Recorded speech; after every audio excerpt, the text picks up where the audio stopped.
Como son las 5, nosotros siempre tratamos de ser rigurosos con el horario, así que si les parece, vamos a comenzar esta nueva jornada de jurisprudencia penal tributaria organizado por el Centro Argentino de Estudios en lo Penal Tributario y USAL. Así que saludamos a todos los colegas, amigos que ya se están presentando.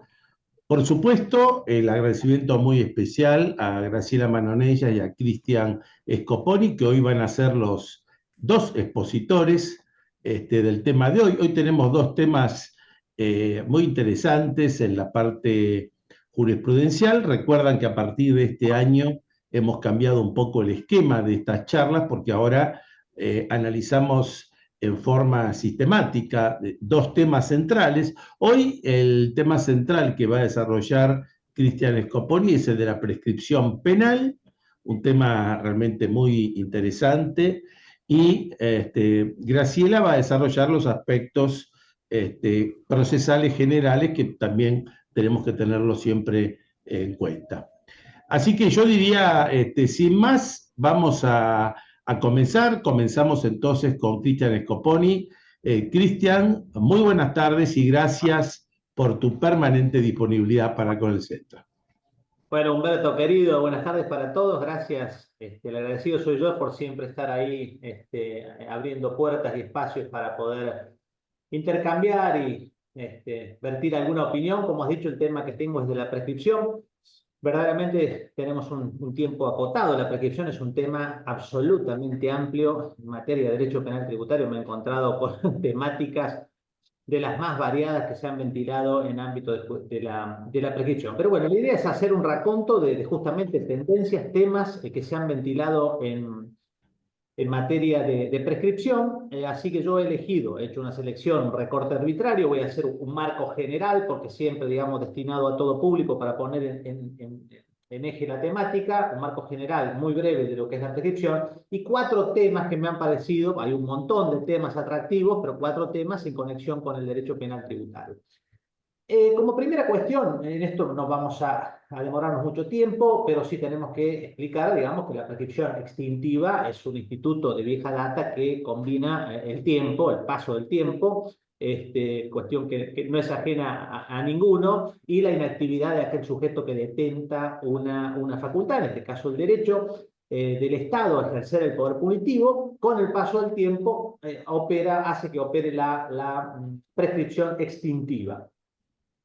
Aquí sin duda el fundamento central es la seguridad jurídica como en su manifestación de estabilidad de las relaciones jurídicas de los ciudadanos y de estos frente al Estado. Por supuesto que prima o prevalece sobre la justicia material, esta definición clásica, si se quiere, de Ulpiano, de dar a cada uno lo suyo, es decir, de dar la pena del que delinque. Aquí cede esta justicia material desde el punto de vista filosófico frente al mandato de seguridad jurídica en materia de principios. Y por supuesto también viene a fundar ya más cercana al derecho positivo, a la prescripción, el derecho a ser juzgado en un plazo razonable del 8.1 del Pacto de San José de Costa Rica, o bien a ser juzgado en otros términos, pero viene a ser lo mismo, sin dilaciones indebidas, como indica el Pacto Internacional de Derechos Civiles y Políticos en el artículo 14.3c. Como les dije, esto voy a pasar un paper, así que todos estos datos que voy mencionando van a estar en este paper síntesis de lo que vengo exponiendo.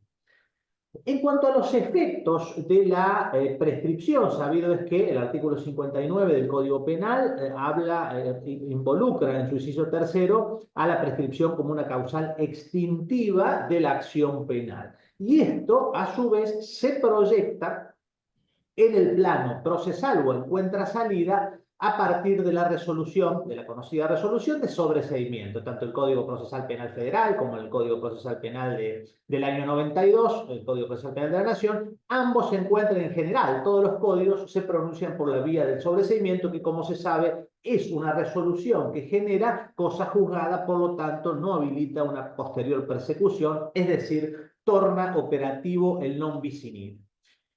También es bueno señalar que la prescripción tiene ciertas notas, como es una institución de orden público, es decir, no puede ser objeto de ningún tipo de renuncia por los particulares, no es algo disponible, y se produce de pleno derecho, es decir, no se requiere ninguna actividad externa, sino solamente el mero transcurso del tiempo. Es por eso que nuestra Corte allí tiene gran cantidad de jurisprudencia en este sentido, que es un poder y un deber por parte de los tribunales declararlas aún de oficio por cualquier tribunal y en cualquier estado de juicio y de manera previa a otro tipo de cuestiones sustanciales.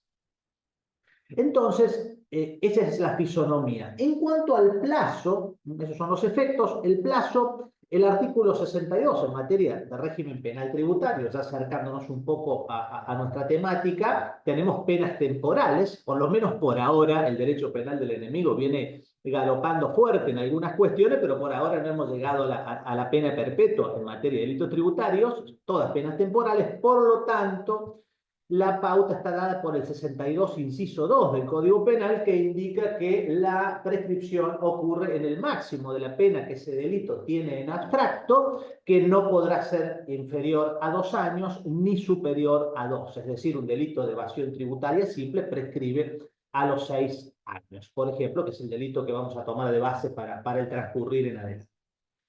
3 detalles marco en lo que hace al plazo. Primera cuestión, ¿qué pasa con la participación secundaria? Porque recordemos que el partícipe secundario tiene una disminución de 1/3 a la mitad, que acá tenemos una resolución de un pleno villarino del año 95 de la Cámara Nacional de Casación Penal, y la opinión predominante es aplicar, reducir en 1/3 el máximo. Bueno, ¿qué ocurre con esta situación? Se ha dado en materia penal tributaria, y ahí tenemos, por ejemplo, un conocido caso que es el caso Manis Musical de la Cámara Nacional de Apelaciones en lo Penal Económico, la Sala A, el 18 de marzo de 2008, que este fallo ha dicho que evidentemente para el cálculo de pena de prescripción a los efectos del partícipe secundario se le debe aplicar la reducción. Es decir, que para el partícipe secundario el delito de evasión tributaria simple prescribiría a los 4 años. Allí se plantea un tema en relación al partícipe que ha sido resuelto también en un fallo de la Cámara Nacional de Apelaciones en lo Penal Económico, la Sala A, el fallo Interprod, les reitero, les voy a pasar todo esto que estoy diciendo, del 10 de marzo de 2010,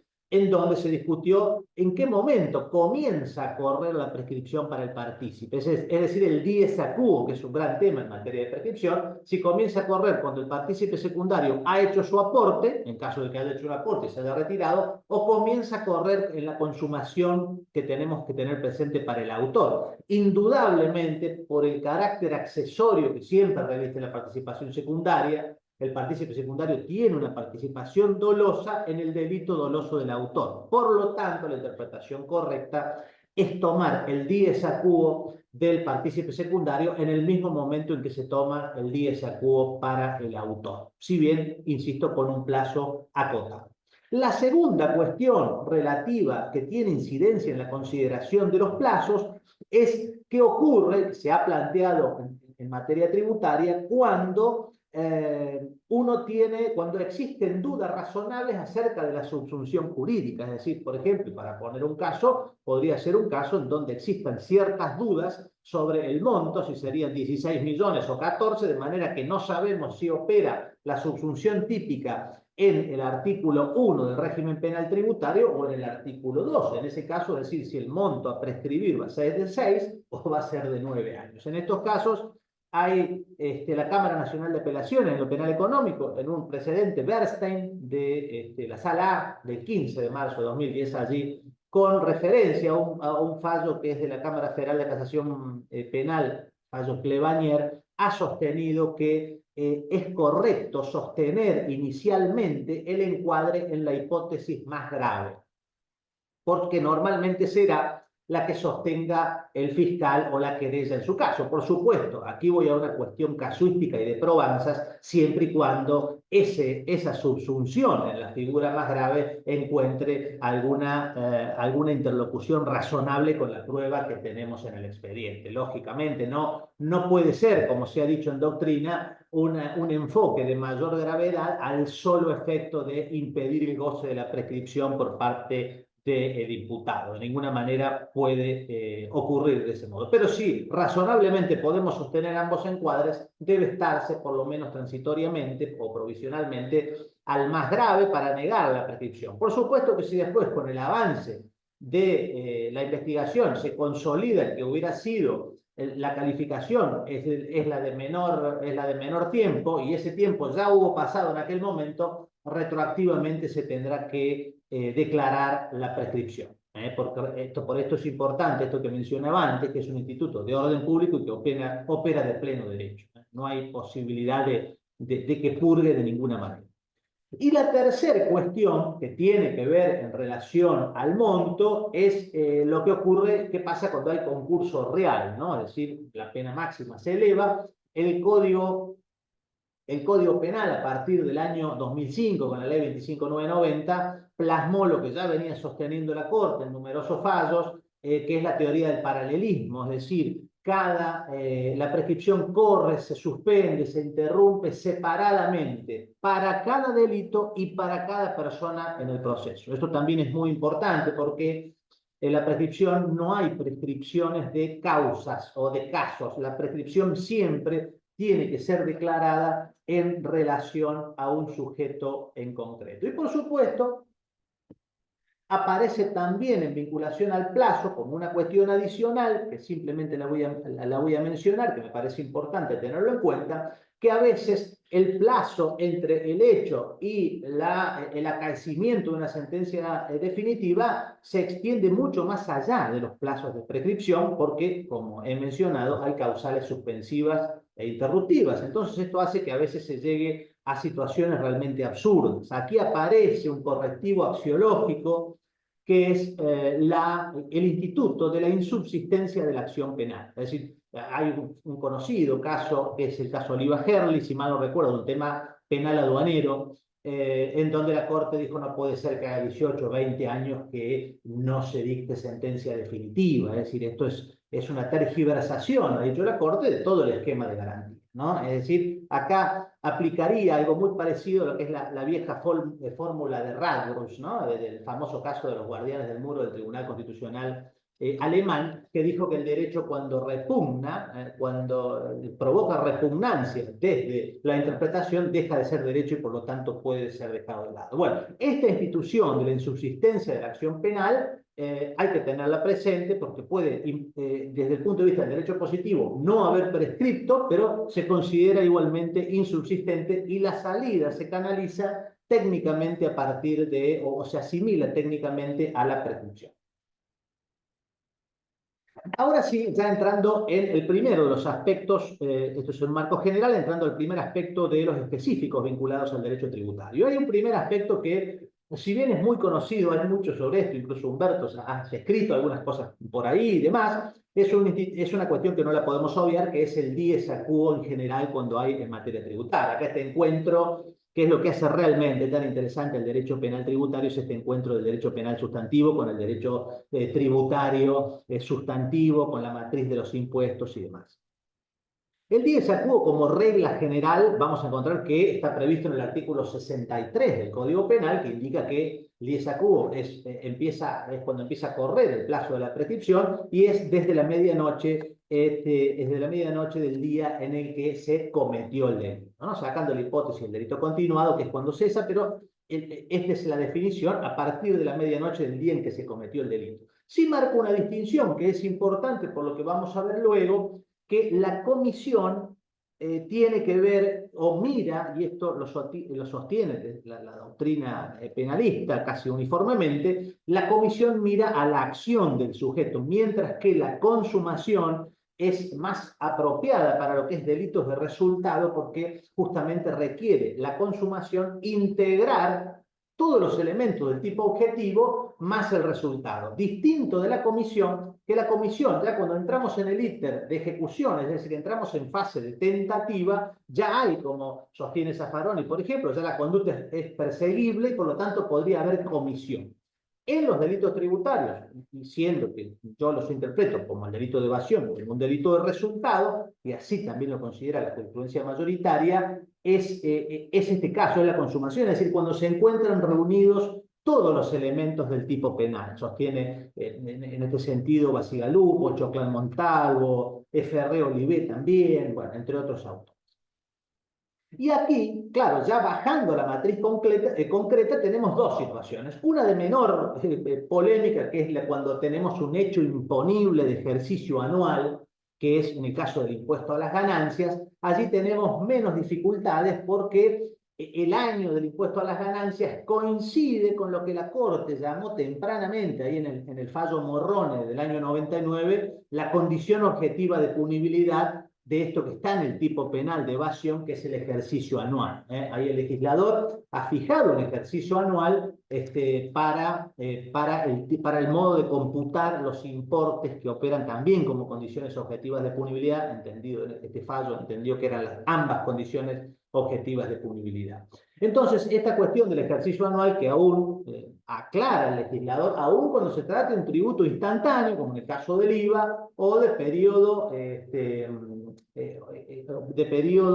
inferior al año, ¿no? Que el IVA tiene hechos imponibles instantáneos que se liquidan mensualmente. Ahora vamos a ir allí. Pero en el impuesto a las ganancias, como hay un acople de anualidad, es mucho más sencillo. Ahí en general la jurisprudencia mayoritaria ha entendido que la consumación se produce al momento del vencimiento del pago. Esto me parece a mí casi, digamos, una corriente bastante fuerte, porque incluso si lo miramos en conexión con el hecho imponible, con el derecho tributario sustantivo, claramente el artículo 1 lo que protege es el pago, porque dice valiera el pago de tributos, ¿no? Es decir, el pago es ese débito tributario que es lo que protege en definitiva todo el sistema tributario. Cuando yo le digo a los alumnos de grado, a veces todo el sistema tributario, tomemos la partícula que tomemos, todo está consagrado en el ingreso íntegro y oportuno de esa obligación de dar. Todo existe para eso, ¿no? En países o en provincias, por ejemplo, Santa Fe tiene un 60-70% de sus recursos tienen que ver con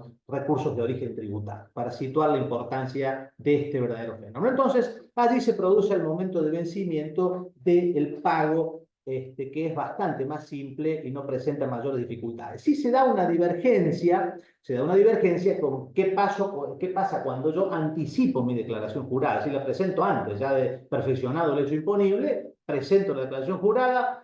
Como bien he leído por ahí que ha citado Humberto, no hay ninguna prohibición de esto, lo puedo hacer perfectamente. Ahí se plantea un problema que ahora vamos a ver que es lo mismo que se plantea en el impuesto al valor agregado. Acá hay una posición minoritaria que ha sostenido la Cámara Penal Económico, en el caso Pumcol, en el caso Gallo, de la Sala A, que ha dicho se debe tener por perfeccionado el hecho y la prescripción debe correr allí cuando se presentó la declaración jurada engañosa. Y hay un tercer criterio realmente aislado, pero lo menciono porque es un amigo que un fallo que dictó en su momento Javier López Vizcayar en el juzgado penal número 9, en el caso Pro Logística, que él entendió allí que al existir cierta continuidad delictiva, recién se debía tener por consumado el delito en materia de impuesto a las ganancias cuando se notificaba la determinación de oficio.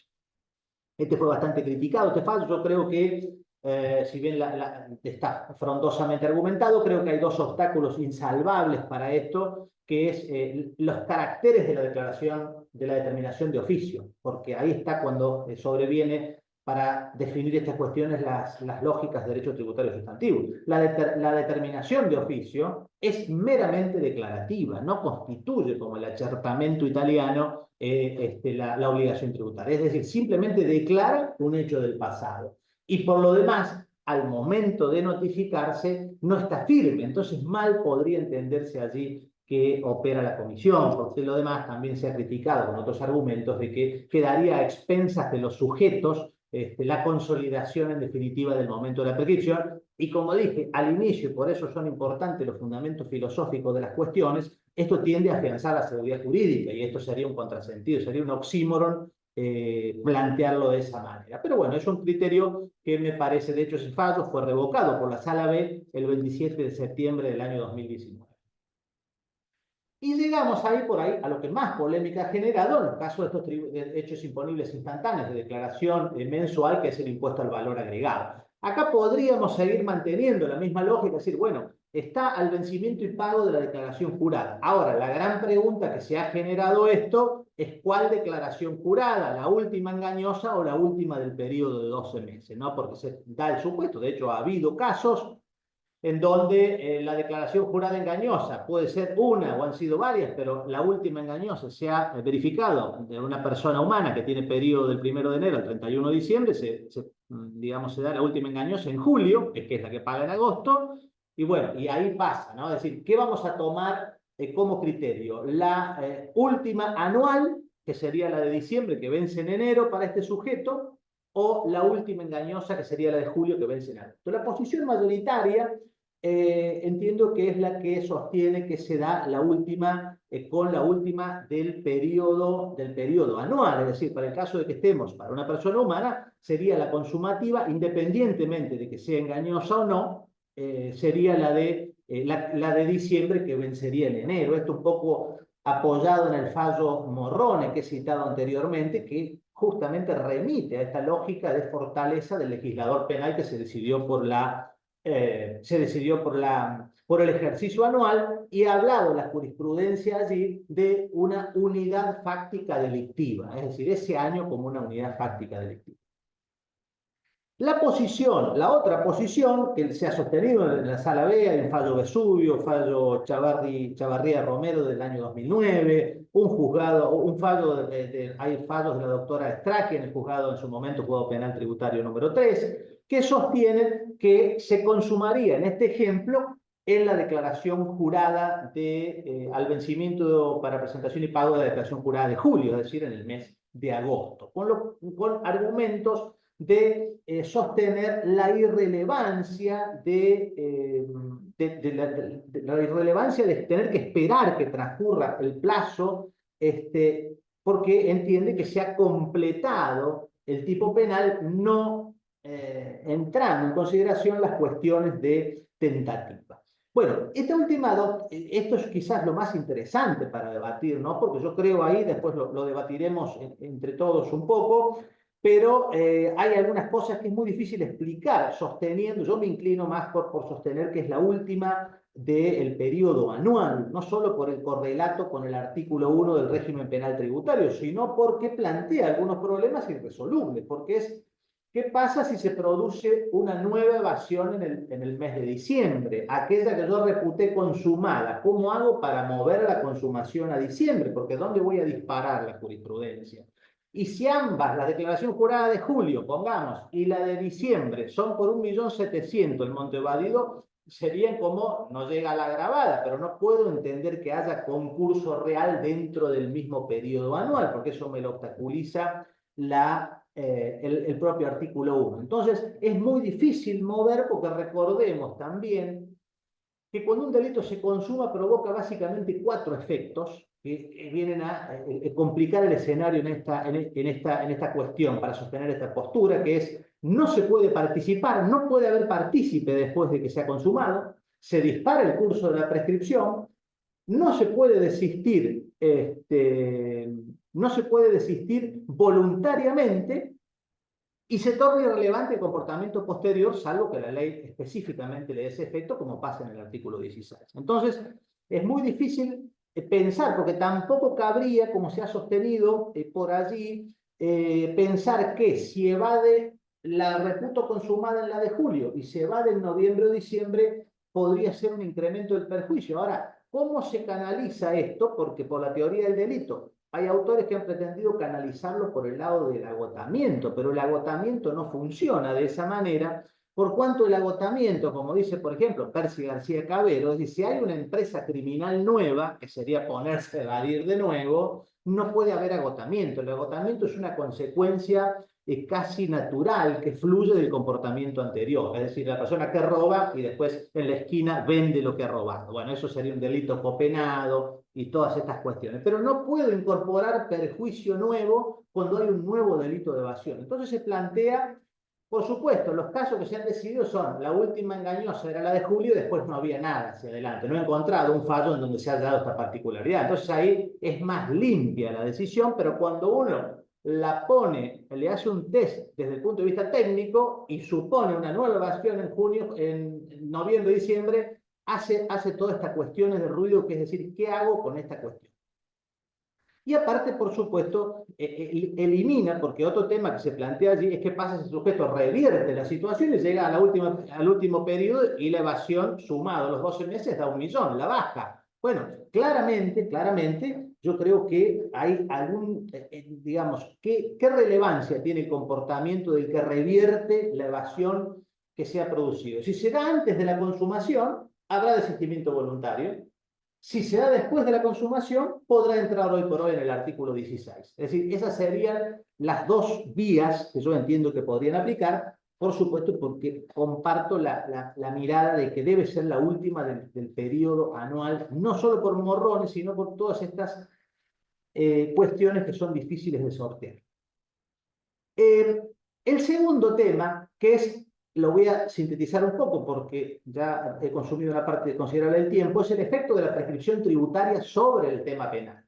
¿Qué pasa cuando, de acuerdo a la ley 11.683, se ha prescripto la facultad del fisco para determinar y exigir la deuda, que es un único plazo para ambas cosas, y no se ha prescripto la acción penal para perseguir el delito, que en caso tenemos los 5 años en la 11.683, más allá del 10 a cubo que se cuenta distinto y demás, pero es un plazo de 5 años, cuando podemos tener un caso de evasión agravada con un plazo de 9. Entonces podría verificarse este supuesto en la realidad. De hecho, se ha verificado. En España hay mucha jurisprudencia sobre este asunto. Allí voy a sintetizar, porque insisto, después les voy a pasar esto, pero hay algunas opiniones que dicen, bueno, acá no se puede condenar. Si ha prescrito la obligación de base, no puede haber condena. Los argumentos son algunos de tipo procesal, acá en Argentina, diciendo, bueno, el artículo 18 me dice a mí que se debe realizar la determinación de oficio antes de denunciar. Entonces, eso es un requisito de procedibilidad o es una condición prejudicial, algunos tremando la vinculación técnica de esto. La jurisprudencia de la Cámara Penal Económico, fallo Asbon, un montón, a lo mejor después eso lo toca Graciela, le ha dado, ha desvinculado, digamos, no tiene ninguna vinculación para la persecución penal el hecho de que esté hecha o no esté hecha la determinación de oficio, digamos, es un elemento importante, pero no puede vincular nada, porque, por ejemplo, no está firme.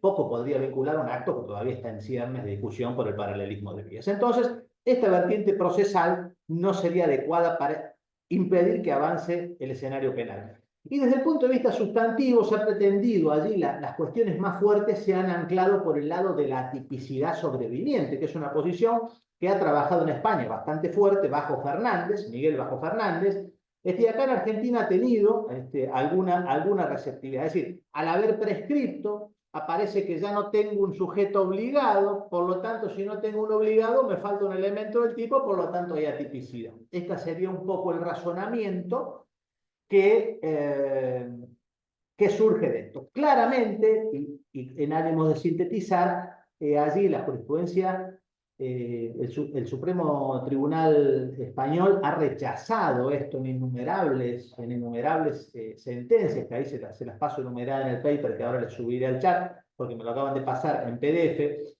que ha rechazado esto, y hay un fallo, me costó mucho encontrar esto en Argentina, hay un fallo que he encontrado de la doctora Straquia, el juzgado penal número 11, que es el fallo HSBC, del 21 de marzo de 2017.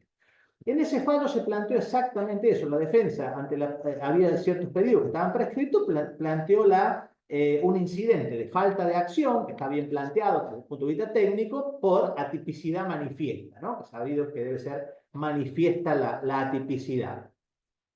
Y la magistrada rechaza esto, yo creo que con razón, con argumentos que comparto, básicamente, ¿por qué? Porque el momento de consumación es allá lejos y hace tiempo cuando se ha vencido el momento para pagar. Entonces, es decir, todo lo que ocurra después, por eso es importante saber que todo lo que pasa después de la consumación es irrelevante, salvo que la ley le adjudique un efecto concreto, que sería el artículo 16. Pero si estamos fuera del artículo 16, no tiene mayor sentido. Entonces, la prescripción operada sobre la deuda base, no sobre el débito tributario, no tiene incidencia sobre el delito que se ha consumado allá en su momento, porque recordemos lo que mencionaba recién, de lo que se trata, en definitiva, todo el derecho tributario gira en torno al ingreso íntegro y oportuno del débito tributario.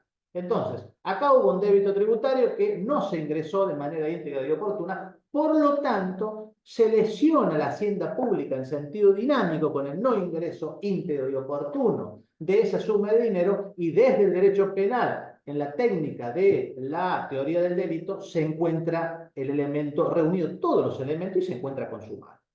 Es decir, y sobre todo teniendo, resalto de nuevo, que la declaración, la determinación de oficio tiene carácter meramente declarativo, al igual que la sentencia penal. Una sentencia penal condenatoria no tiene carácter constitutivo, está declarando un hecho que ocurrió en el pasado, es decir, siempre estamos hablando de una reconstrucción histórica, por eso la importancia de las cuestiones probatorias. De manera que no hay ningún obstáculo ni desde lo procesal, por nuestro esquema procesal, ni desde la teoría del delito que impida, más allá de que nos puede hacer ruido desde el punto de vista axiológico, decir, bueno, pero si el Estado se desinteresó por perseguirme, ¿cómo puede ser? Bueno, esto es otro cantar que habrá que corregirlo, en todo caso, por alguna variable axiológica, pero no desde el punto de vista técnico-jurídico. No hay salida posible, no hay obstáculo que impida definitivamente la condena.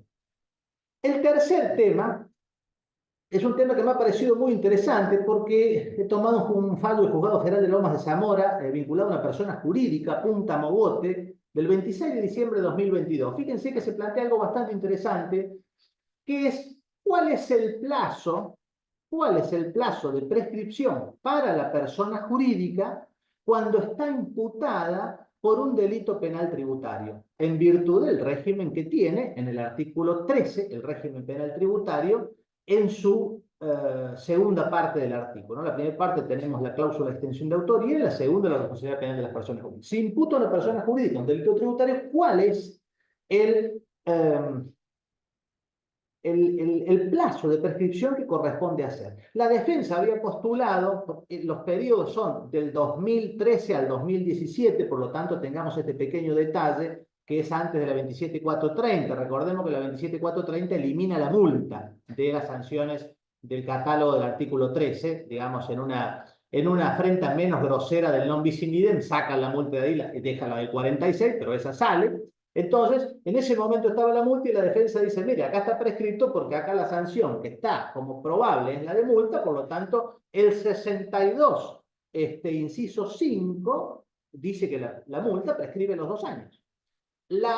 Por otro lado, la Fiscalía y la querella que estaba la FIP sostienen otra posición, que es la del 62, inciso 2, que es la pauta que di al principio, es decir, el máximo de la pena. Dice, porque el máximo de la pena en una evasión agravada es 9 años. Por lo tanto, como el rol de la persona jurídica y la sanción de la persona jurídica es de tipo accesoria, debe quedar atada a la prescripción del autor, de la persona física que resulta imputada.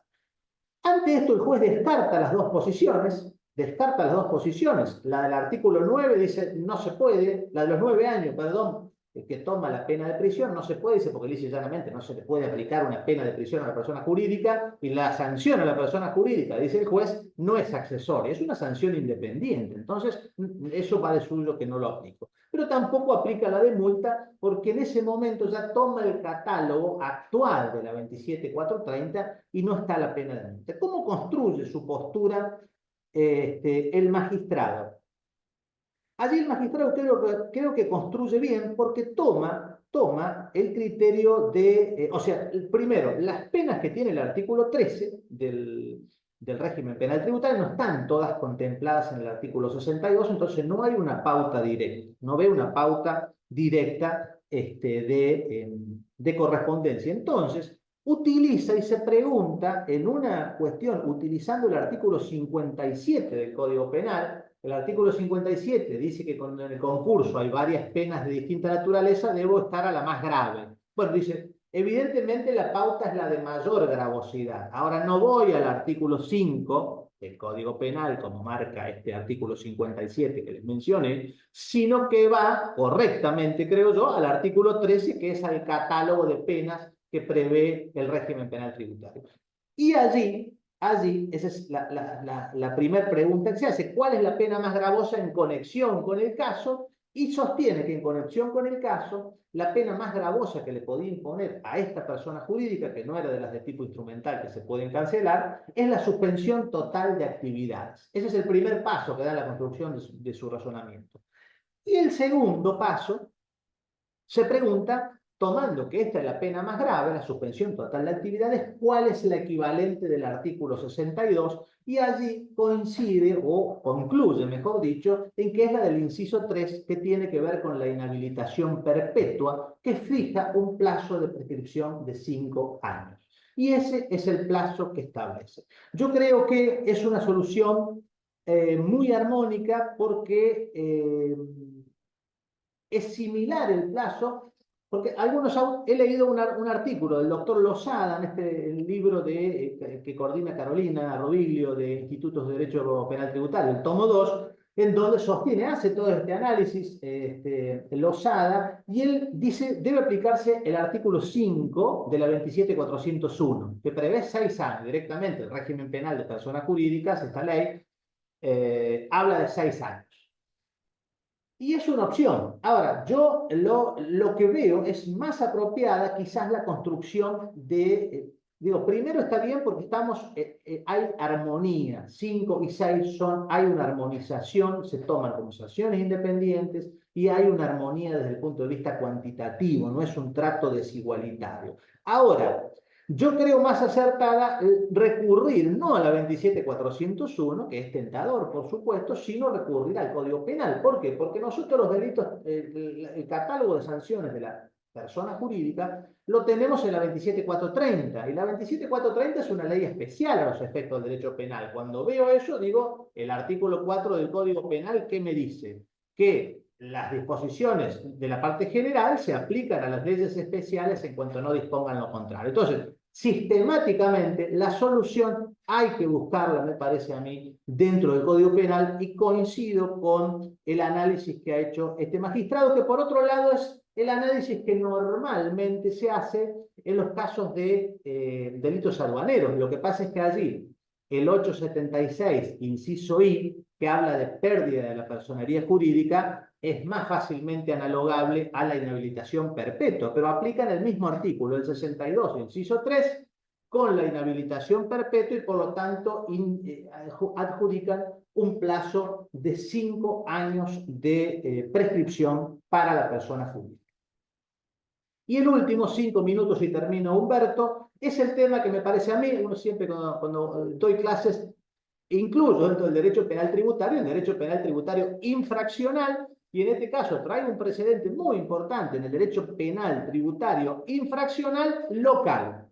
Muchos adjetivos para este derecho penal, pero es el fallo que quizás lo hayan escuchado, por supuesto, es el fallo Alfa Shipping de la Corte del 7 de marzo de 2023, que trae un tema muy importante en materia de derecho penal tributario y prescripción, porque en este caso se plantea con la vieja problemática o doctrina de Filcrosa del año 2013 en materia extrapenal, en materia tributaria, que manda a que las provincias y los municipios no pueden legislar la prescripción de manera diversa al Código Civil en ese momento, el Código Civil y Comercial, se ha planteado muchas veces si hay esa simetría en materia de derecho privado, en materia de derecho público. Una provincia, ¿por qué va a legislar la prescripción en materia penal, es decir, para aplicar una multa de manera antojadiza? Porque la mayoría, en este caso era contra Tierra del Fuego, si mal no recuerdo, la mayoría de las provincias para la aplicación de las multas tienen 5 años y comienza a correr desde el 1 de enero del año siguiente en el que se ha cometido. Es la misma lógica que tiene la ley 11683.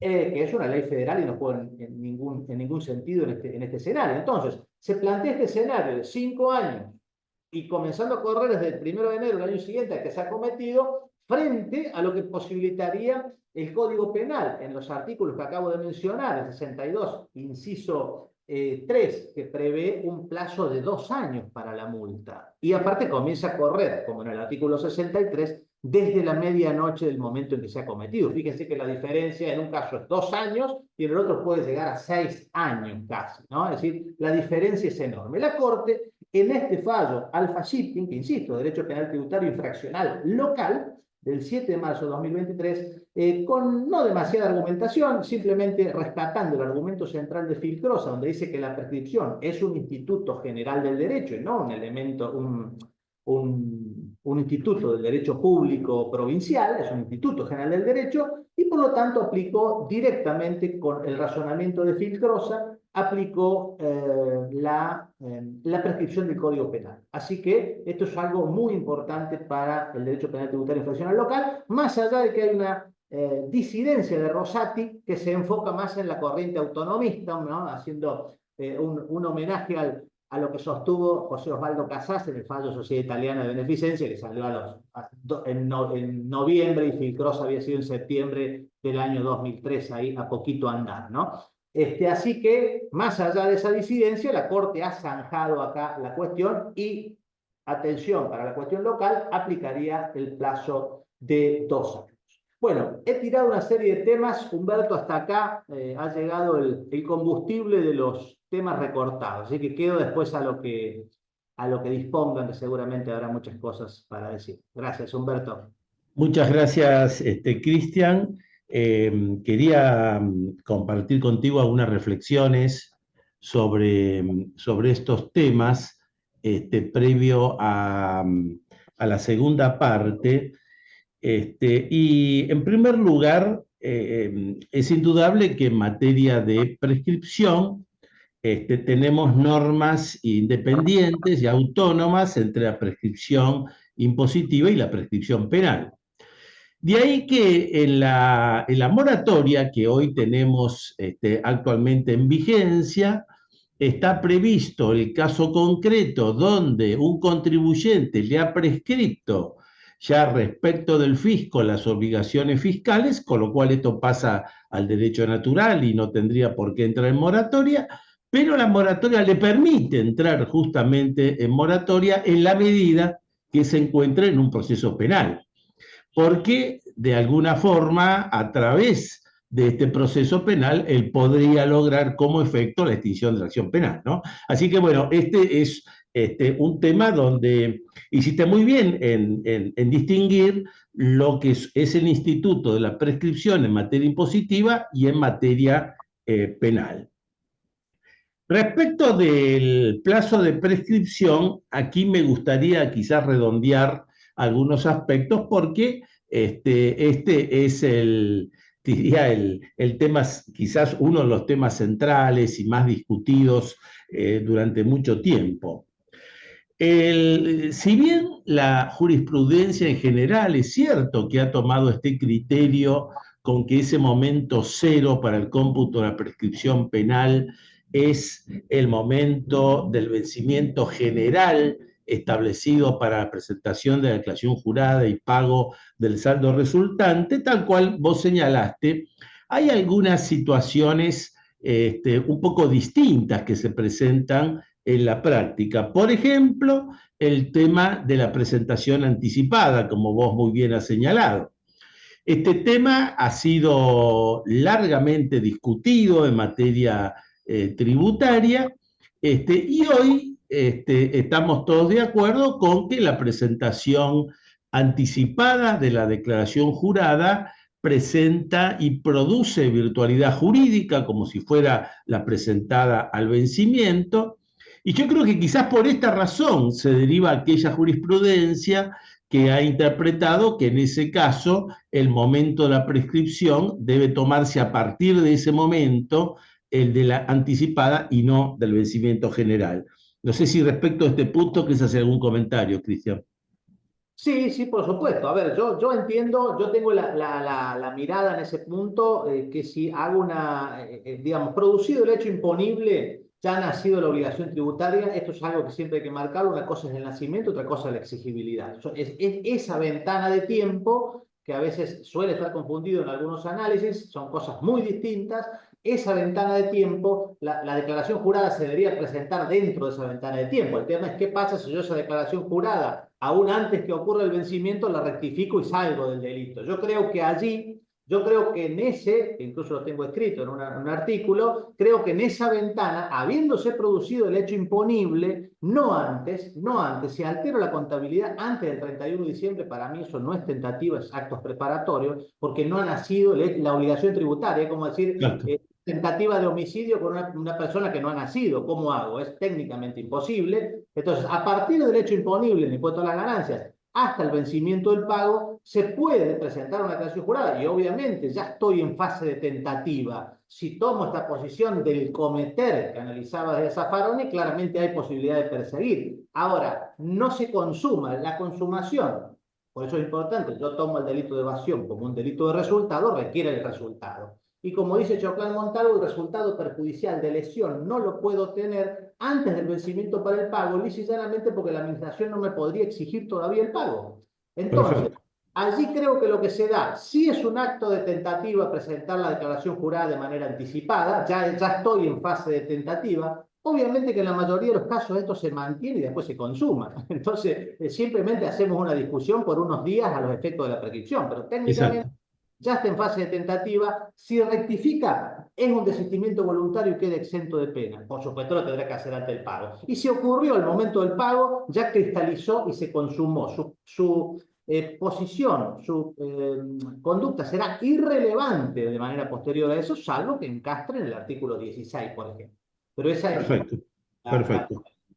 Sí, eso, justamente esa diferencia, esa ventana de días, en algunos casos jurisprudenciales que se ha planteado, implicó la prescripción, ¿no? Así que esto, realmente esos días eran muy importantes. Bueno, el otro tema que sobre este tema mismo dio origen a distintas posiciones jurisprudenciales es la situación inversa, es la situación del contribuyente que presenta la declaración jurada fuera de término.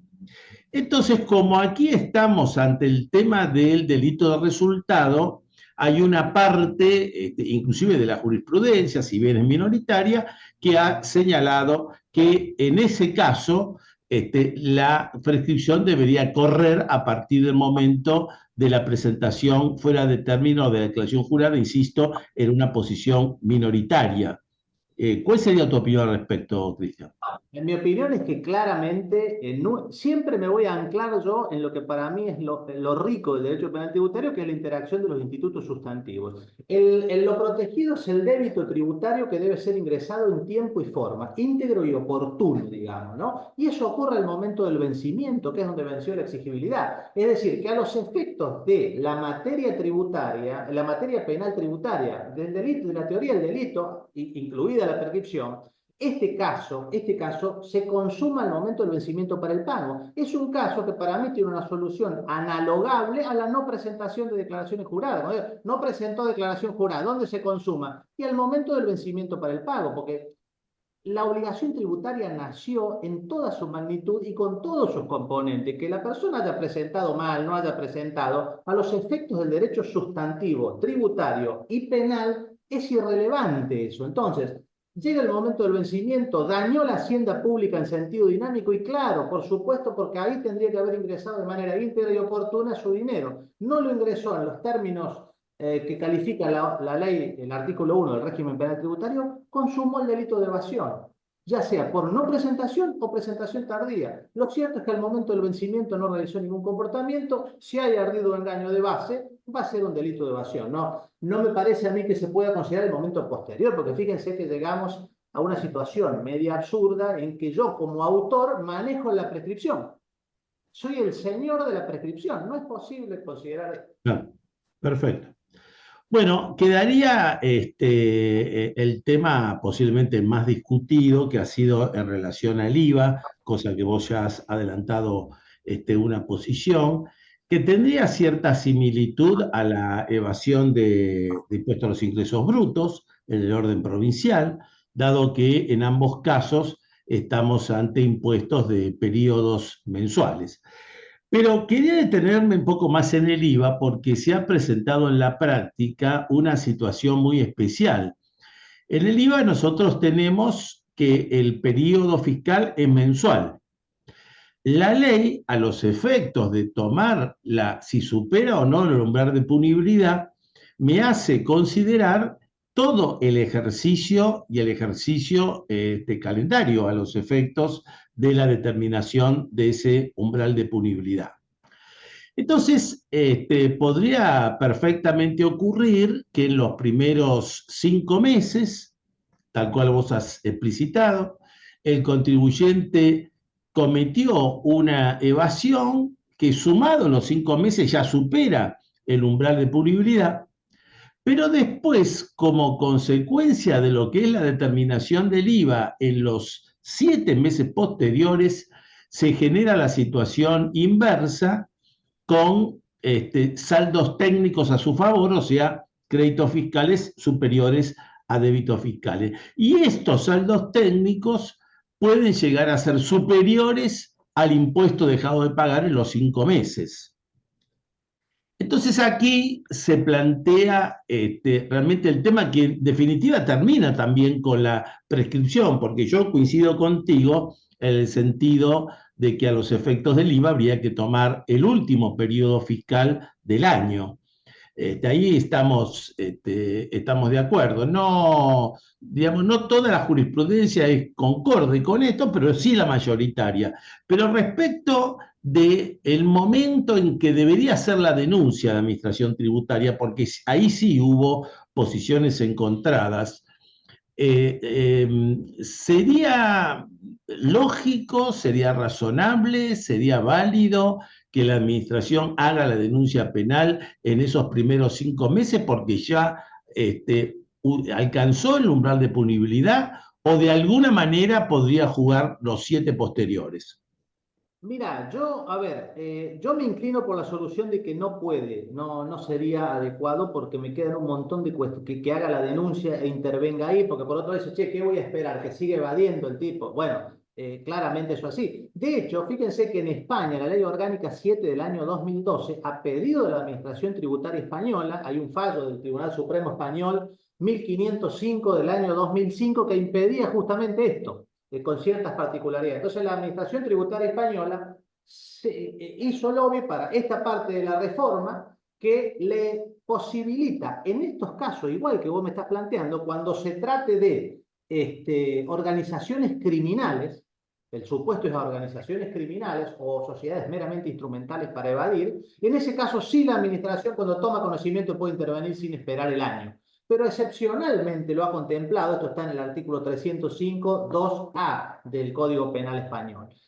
De manera que yo veo difícil, parece una situación que el decir, bueno, si están cometiendo un delito, como Estado tengo que intervenir rápidamente, pero esto, más allá del fallo Morrone que habla de un año, yo creo que trae muchos problemas, porque si yo lo entiendo consumado ahí y ya empecé a investigar, ¿qué pasa si después aparece un pequeño hecho de evasión de 100.000 pesos con la participación de una persona? No la puedo inculpar, porque después de la consumación ya no se puede participar. Habrá un nuevo, puedo decir, bueno, pero los 100.000 trasladan la consumación. Claro, pero la consumación, una vez que yo la cristalizo, no puedo estar trasladando la consumación para cazar al partícipe, porque sería como algo móvil, como un Pac-Man donde voy moviendo para cazar a estas situaciones. Y se da la circunstancia de qué pasa con ese hecho que ocurre después, digamos, si aumenta el perjuicio. Bueno, pero si aumenta el perjuicio, cómo lo canalizo? Porque no es agotamiento, porque hay una empresa criminal nueva, hay un delito nuevo.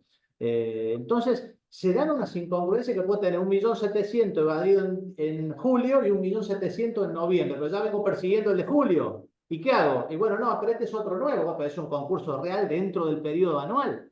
Eso se daría de patadas con morrones, ¿no? No hay solución técnica. Digo, en los casos es más simple verlo, en el caso bajo análisis, porque digo, la última es la de julio. Bueno, ¿es la última o la última? Bueno, ahí decido libremente. Ahora, cuando pongo a prueba en el banco de pruebas científico, que es lo que uno trata de hacer con estos métodos, ¿qué pasa si no puedo llegar a un buen puerto desde el punto de vista técnico-jurídico, considerando que la administración debería intervenir ahí? Suena mejor, suena más proactivo, suena que hace lo que debe hacer, que es perseguir rápidamente, pero trae un problema enorme de incompatibilidad. De hecho, insisto, una muestra de esto es que la Administración Tributaria Española pidió específicamente en el año 2012 esa posibilidad de lo que se conoce como comisión anticipada. Es un instituto de derecho penal muy interesante que pidió autoríceme legalmente porque si no está regulada no se puede hacer. De manera que lo veo muy difícil, es complejo. Muy bien. Muy bien, Cristian. Quería el otro tema, un tema que también se suele discutir como una causal de interrupción de la prescripción, que es la convocatoria a indagatoria. El tema que a veces uno observa en la práctica es que hay una citación indagatoria para un determinado imputado, pero en esa citación no aparece la fecha de la audiencia, cosa que aparece a veces con mucha posterioridad, y entonces ahí se plantea el tema si realmente esa citación indagatoria no fue hecha para interrumpir la prescripción, porque la cosa venía mal, y si es válido esto, si es válido que pueda jugar una causal interruptiva cuando tenemos la citación indagatoria, pero no tenemos la fecha de esa audiencia. Y en segundo lugar, respecto de este tema, se presenta este otro tema que es que a veces esa citación indagatoria por determinados temas procesales es declarada nula. Y si es declarada nula, ¿qué efecto produce respecto de la interrupción que se produjo con anterioridad? Bien, sí, esto ha tenido muchísimos pronunciamientos. Yo entiendo razonable. A ver, yo desde el punto de vista del ejercicio de la defensa, uno, digamos, siempre hay que salir del rol de cada uno. Yo creo que técnicamente, si uno va a lo que es lo que ha instrumentado la 25990 como secuela de juicio, que es el primer llamado, me parece razonable la posición que sostiene que a partir del momento en que se llama existe la convicción de impulso procesal que se requiere como para interrumpir la prescripción. La parte es por única vez, es decir, yo creo que debe estarse a ese momento, me parece a mí, porque es un momento que mira, me parece razonable esta forma de construir el razonamiento, es el momento que mira el estado de convictivo de aquellos sujetos que me han convocado para la declaración indagatoria. Distinto es lo conecto con cuando vamos a ver el artículo 16, que dice 30 días desde que se lo ha imputado. Ahí no, porque el fundamento es otro. El fundamento es que yo tengo que conocer lo que quizás analizo regularizar. Es totalmente otra cosa. El 16 requiere necesariamente no importa cuando pusieron el decreto, que me sienten ahí y me digan a usted se lo persigue por tal y cual motivo. Eso va a ser de ahí. Ahora, a los efectos de la causal interruptiva, más allá de los intereses que puedan tener los distintos sujetos entre llevar para un lado o para el otro, porque en definitiva el tiempo acá es fundamental en estas cuestiones de incidente, de extinción de la acción penal, creo que resulta razonable la posición jurisprudencial que ha sostenido que es desde que los sujetos que resuelven consideran que existe el estado intelectivo de sospecha como para llamar a la persona. Aparte es por única vez, entonces, bueno, hay como un límite. Y por supuesto, en el caso de la nulidad, entiendo, hay algún fallo de casación que estaba leyendo en eso, entiendo que si hay una nulidad, barre con el acto y está el efecto difusivo de la nulidad, y por lo tanto, si el acto que tomo como acto interruptivo no es un acto que digamos, no puedo hacer que un acto nulo surta ningún tipo de efecto jurídico, mucho menos en contra del imputado. Claramente, si es un acto nulo, entiendo yo que no puede, por más que en el momento lo haya hecho, pero debo tener en la hipótesis de supresión, que es como se resuelven las nulidades, suprimo ese acto y automáticamente opera de pleno derecho y en una cuestión de orden pública opera la prescripción si no ha habido otro acto interruptivo. De manera que eso por lo menos cómo veo esas dos consultas. Perfecto. Por último, me pareció muy interesante que hayas recordado, Cristian, la doctrina de la Corte en Alpha Shipping respecto de la prescripción de la multa.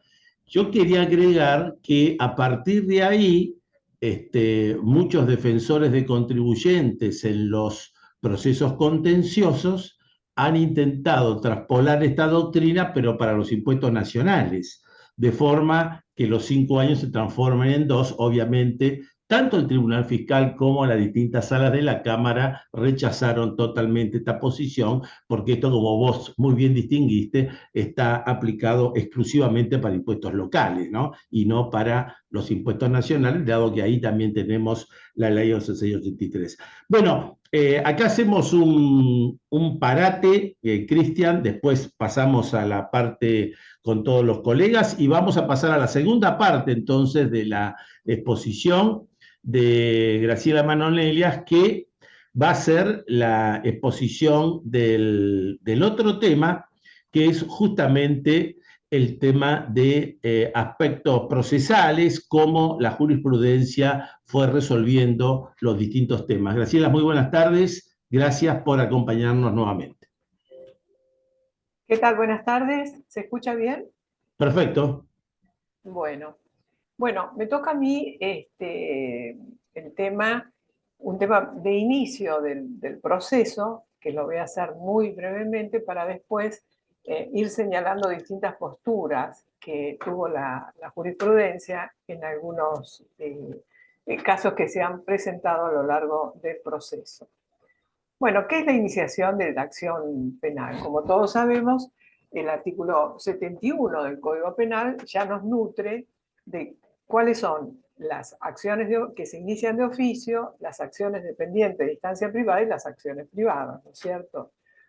¿Qué se entiende por esto? Bueno, fundamentalmente todas las acciones se inician de oficio. Por excepción tenemos las otras dos, ¿no? Es decir, ¿por qué? Porque es el Estado el que está comprometido en mantener la seguridad y actuar cuando esto se presenta.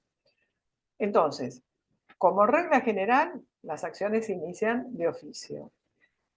Como regla excepcional, aquellos que dependen de instancia privada o las acciones privadas, ¿no es cierto? Llámese dependiente de instancia privada, por ejemplo, las lesiones leves, llámese de acciones privadas, por ejemplo, el incumplimiento o las calumnias e injurias.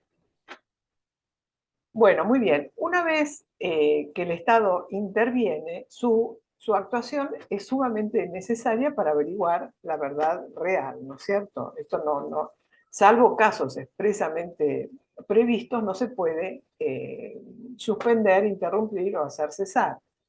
No obstante, tenemos excepciones, que no viene al caso ahora señalarla, el principio de oportunidad, que lo vamos a ver con el artículo 59, inciso sexto, y esa reforma que tuvo por conciliación o cumplimiento para ambas partes del monto que se está reclamando. Ahora, también el Código Procesal Penal de la Nación, en el artículo quinto, nos habla de lo que dice en parte el 71 del Código Penal, ¿no? Las acciones que son de oficio, de instancia privada, y que no pueden también cesarse, salvo casos expresamente previstos por la ley. Con respecto a la ley que nos ocupa, el régimen penal tributario que ha establecido la ley 27430, son todas perseguibles de oficio, ¿no? Todas las denuncias que vamos a ver del régimen penal tributario. Las inicia la FIP, pero también pueden ser iniciadas por un particular, ¿no es cierto? En caso de que se entere, por ejemplo, lo más común, que su empleador no le hace los aportes. Ahora, cuando se le delega la instrucción al fiscal, el dueño de esta instrucción es el fiscal. Y esto lo recalco porque ahora vamos a ver algunos fallos donde algunos jueces no estuvieron de acuerdo con esto, ¿no? Y quisieron impartir orden al Ministerio Público Fiscal porque no le gustaba su resolución. Delegada la instrucción, es el fiscal el que tiene que analizar la denuncia que se le manda para saber si es conducente la investigación o no. En este caso, el fiscal va a establecer todas las medidas de prueba que sean necesarias, entre ellas, si se da, que se llama declaración indagatoria a él o los imputados. Ustedes habrán escuchado que, bueno, la declaración indagatoria es el primer acto de defensa que tiene la persona, donde hay una semiplena prueba de que es autor, cómplice o encubridor de un delito. Ahora, es cierto esto, es el primer acto de defensa que tiene la persona, pero más allá de todo eso, como dicen algunos colegas, a nadie le gustaría ser llamado a declaración indagatoria. esta declaración indagatoria es muy importante, por lo que acabo de decir, y también por la formalidad que debe tener la declaración indagatoria. Es decir, hacerle saber concretamente a la persona de qué delito se le acusa, que después durante la investigación puede pasar de simple a agravado, eso puede suceder. Pero lo esencial, ¿cuál es el hecho imputado? Esto tiene que ser perfectamente establecido. Porque una vez escuché en una jurisprudencia que se comentó, donde la persona se la llamaba indagatoria, pero no se estaba seguro del monto de lo evadido. Y la causa siguió, ¿no es cierto? A mí me extrañó muchísimo. ¿Por qué? Porque puede ser que la indagatoria después todavía no tenga la convicción total, pero me parece, a mí, en mi opinión, no se puede llamar indagatoria, porque si no sabemos el monto, ¿cómo sabemos si esto es un delito o una infracción?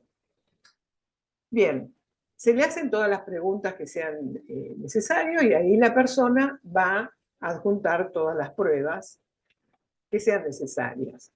Y algo muy importante, que yo siempre recalco, en la indagatoria la persona, por supuesto, no está obligada a declarar, puede negarse, puede mentir, puede presentar un escrito y no aceptar preguntas, puede presentar un escrito y sí aceptar preguntas, pero bueno, todo esto forma, como puse ahí, el derecho constitucional de defensa, de ser oída y de poder explayarse sobre el hecho que se le imputa.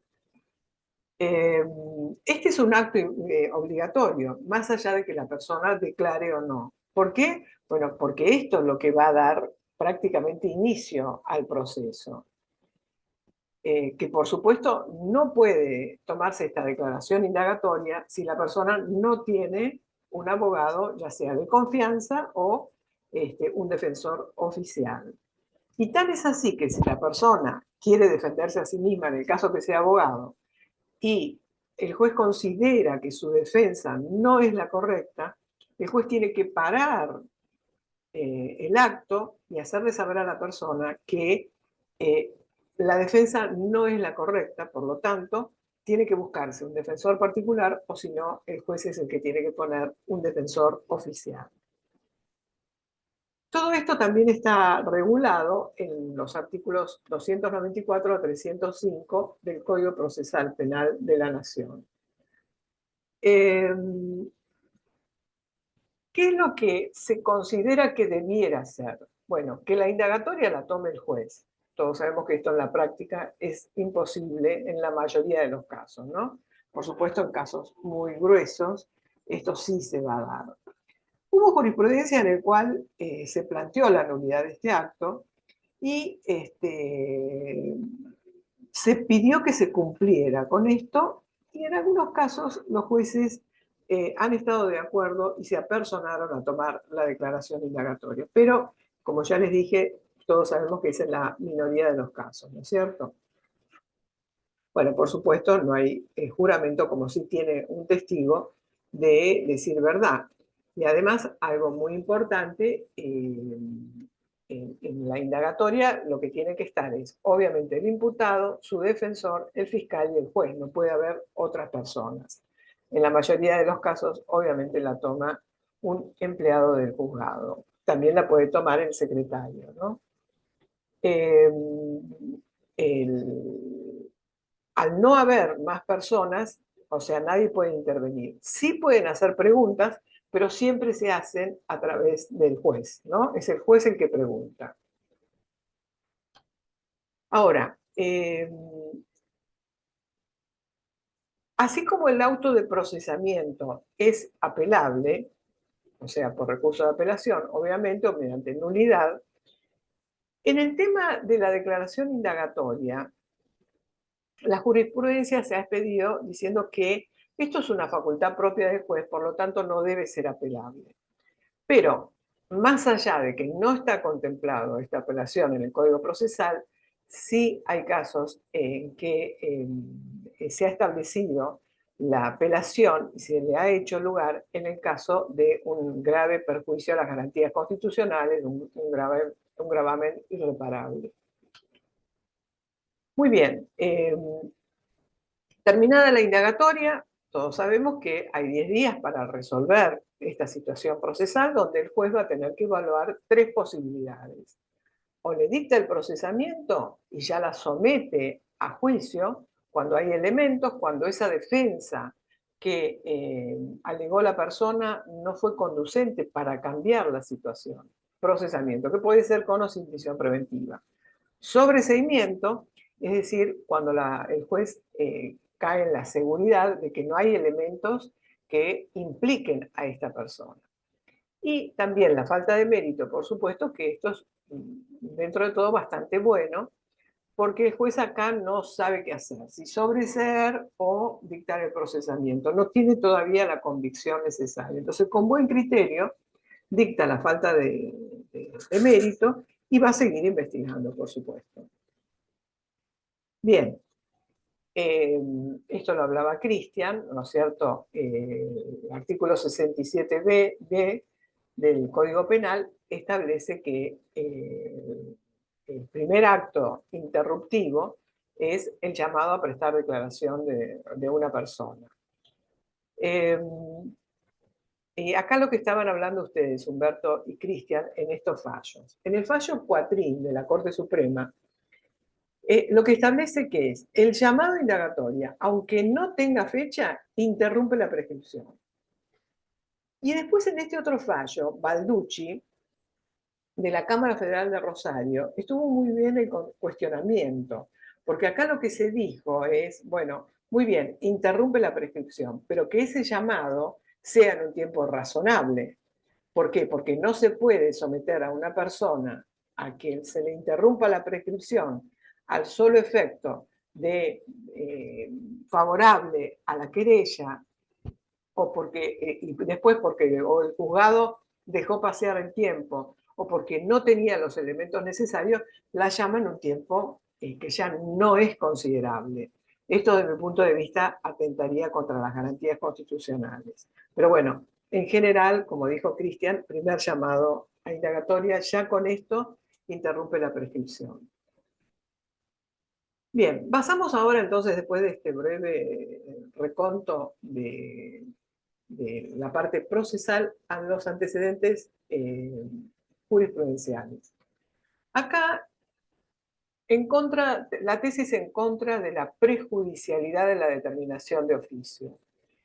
Bien, tenemos dos posiciones, ¿no? O sea, la ley penal tributaria, o sea, no, si bien establece la determinación de oficio para hacer la denuncia, esto no es una condición imprescindible porque se ha dado casos donde se hizo la denuncia aún todavía sin tener la determinación de oficio. Por supuesto que después el juez deberá pedirla al organismo recaudador. Y, según mi opinión, esta determinación de oficio es muy importante para el imputado. ¿Por qué? Porque los actos de defensa que la persona va a ejercer en la parte administrativa son sumamente importantes porque esto puede hacer bajar el monto o dejarlo sin efecto definitivamente. Pero bueno, no es determinante para que ya se dé intervención al agente fiscal. Ahí lo dice la Cámara Nacional en lo penal económico. Y también lo que se dice es que el artículo 18 no ha establecido una excepción alguna por el cual se supedite la determinación de oficio a que se haga la denuncia. Tesis en contra de la prejudicialidad. Bueno, acá tenemos en este fallo de la Sala A de la Cámara Nacional en lo Penal Económico, ahí se dijo que los artículos 18 y 19 de la Ley Penal Tributaria, ¿no? Cuando hablo de Ley Penal Tributaria, por supuesto me refiero a la 24.769. Cuando hablo de régimen, ya estamos con la ley nueva. Bueno, acá lo que se dijo es que estos artículos no establecen una cuestión prejudicial, solamente indican los trámites que pueden ser necesarios.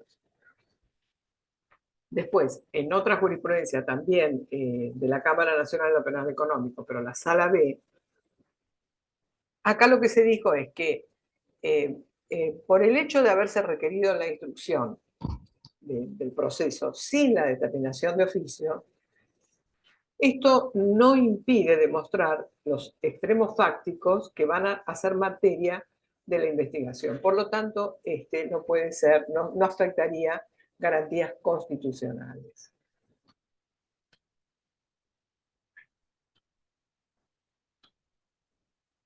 Tesis en contra de la prejudicialidad, ¿no? Acá tenemos la Cámara Federal de San Martín, dijo, la inexistencia de una determinación de oficio, sigo en contra de la prejudicialidad. La inexistencia de una determinación de oficio no impide que los funcionarios públicos del organismo recaudador pongan en conocimiento de la hipótesis directiva a la justicia.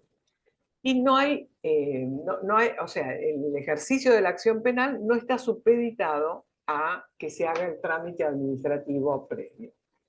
Esto la tesis, juntamente con los fallos anteriores, en contra de la prejudicialidad. Vamos a ver los que dicen lo contrario, que están a favor de la prejudicialidad.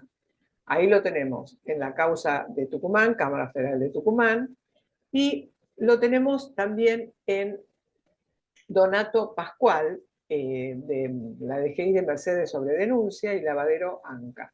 En estos fallos se dijo que era necesario la prejudicialidad de la determinación de oficio para dar inicio a una denuncia dentro del régimen penal tributario. Bueno, acá tenemos un fallo muy interesante, bastante reciente, donde a pesar de que el fiscal pide la desestimación, el juez está facultado para seguir. Pero vamos a ver cómo, en qué condiciones. Esto es el grupo Luxa de la Cámara Nacional de lo Penal Económico, Sala B, de febrero de este año. Bien, acá lo que se dice es que el juez puede dar inicio a la instrucción sumarial a pesar de la desestimación que hizo el fiscal, sin que eso afecte la garantía de juez imparcial. Como regla general, se impide al juez iniciar de oficio la instrucción de la causa, en el caso de que nadie haya impulsado, por supuesto. Pero se asegura al querellante, a quien resulte víctima, el derecho a interponer un recurso de apelación contra la decisión que dispone la desestimación. Entonces, acá lo que dijo esta Cámara es, contrario a lo que dijo el tribunal en la instancia anterior, corresponde determinar que el querellante particular se encuentra facultado de impulsar autónomamente el proceso por un delito de acción pública, aun cuando el fiscal haya pedido la desestimación. Entonces, como regla general, el juez no podría, pero si hay un querellante particular que sí apela, el juez debe seguir investigando. Debe hacer lugar a la apelación, por supuesto. Si hay, este es otro fallo de la Sala A, también bastante reciente, cuando hay problemas en el procedimiento administrativo, es decir, en la etapa del organismo recaudador. ¿Hay problemas? Acá lo que se dice, bueno, que se arreglen allá. El juez penal no va a meterse en cuestiones administrativas o en cuestiones contenciosas.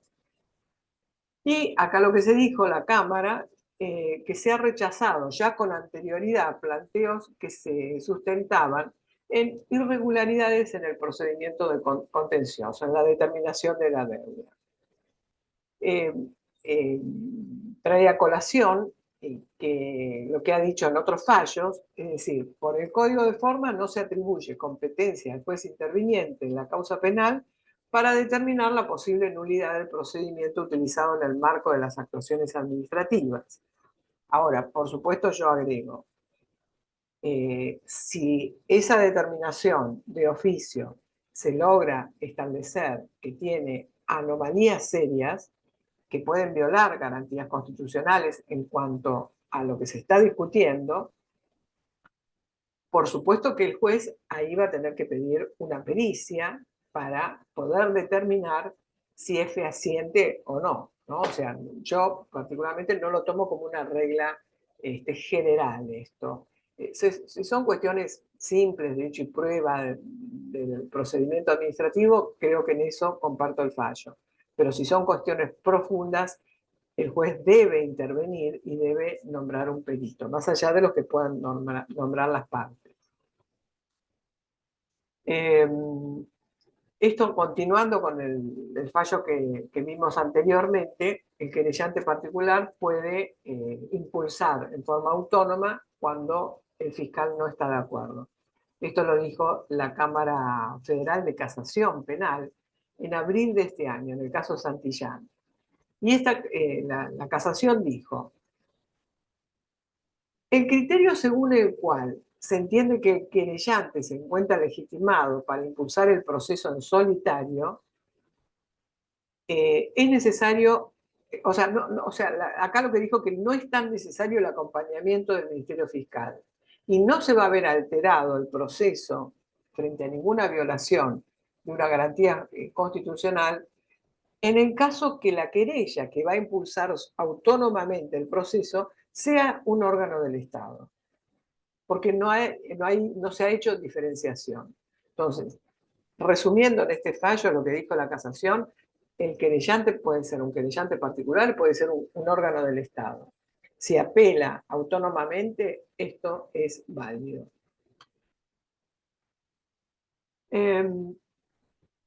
¿Qué pasa con las caducidades del plan de pago? Esto es un hecho bastante común. En este caso, de la Sala B de la Cámara Nacional de lo Penal Económica, no estaba controvertido que había habido una falta de cancelación de todas las cuotas que se le habían dado al contribuyente. O sea, había dejado de pagar y por lo tanto se le dio la caducidad. Esto está acreditado, dijo la Cámara.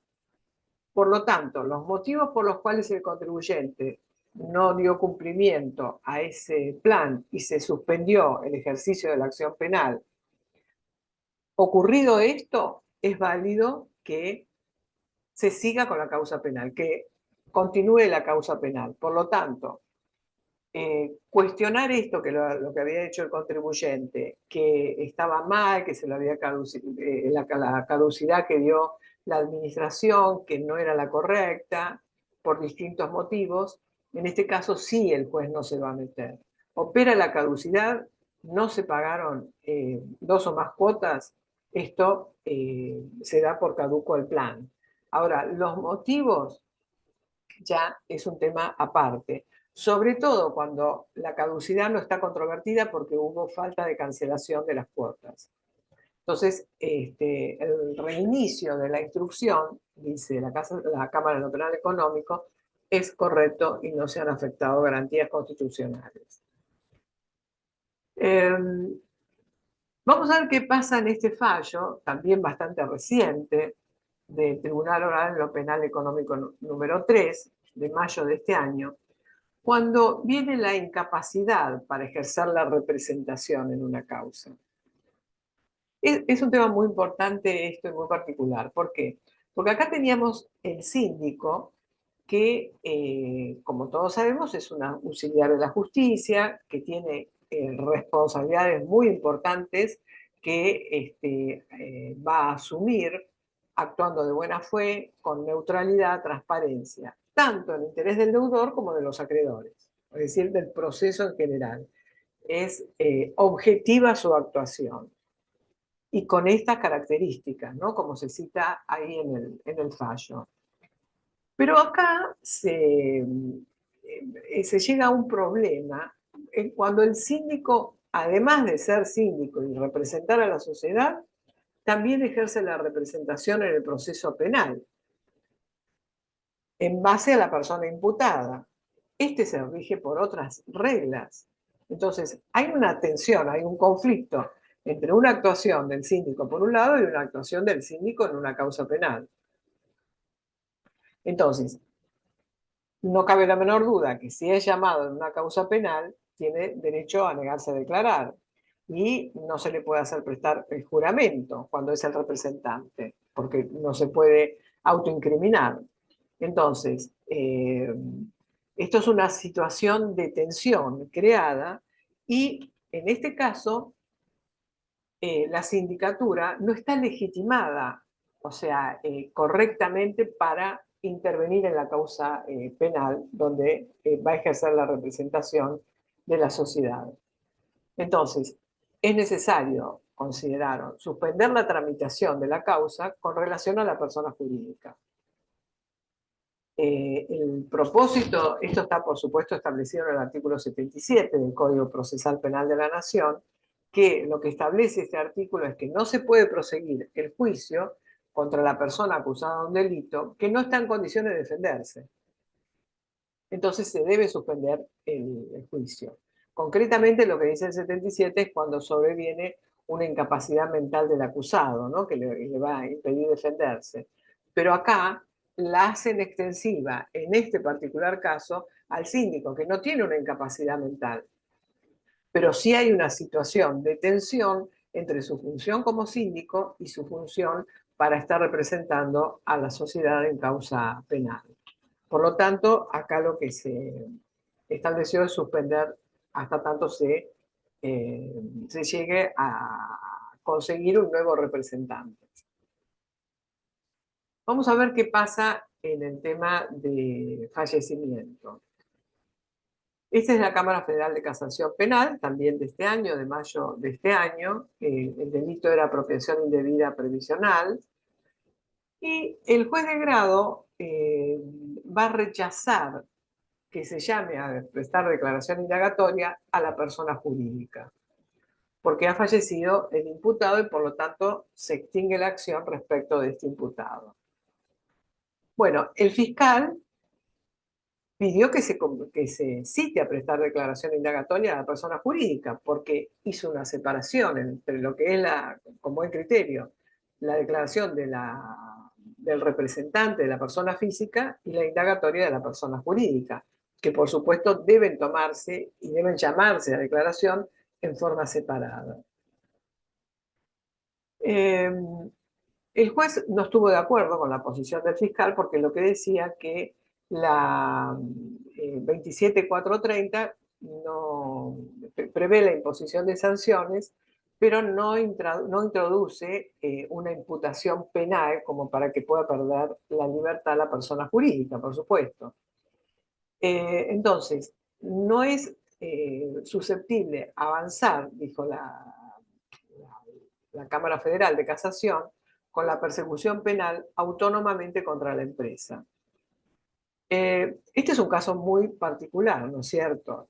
Pero acá lo que se resolvió es, sin que ello implique emitir opinión sobre el fondo del asunto, en el acuerdo por esta apelación que hizo el fiscal, hacer lugar al recurso de casación que interpone, repito, el fiscal, anular la resolución del juez y devolver para que se dicte una nueva actuación.